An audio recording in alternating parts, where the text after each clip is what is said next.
नमस्कार जय जगन्नाथ मोर आउ गोटे नुआ ब्लॉग को आपण मानक स्वागत।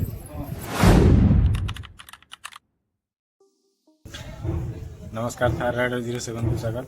देखिए मो पचर यहाँ हूँ शांति स्तूप धौली जोटा कि भुवनेश्वर अवस्थित।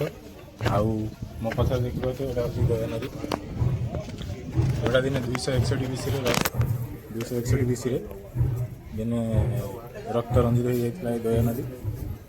आउ कलिंग जीतवा उद्देश्य मौर्य एम्पायर जे सम्राट थिले अशोक से दिने कलिंग जीतवा उद्देश्य कलिंग उपर अटैक करते आउ से कलिंग युद्ध रे जीति न पारी से हार मानिथिले। आउ हार मानिबा पर से देखिथिले दया नदीर पानी पूरा रक्त रे पूर्ण हो जाइतिला। आउ कौन सी पाखे सब सैन्य जी थे से सब मरी जाते कौन प्रकार उपाय नाला से मन में गोटे अलग प्रकार चिंता आसीला।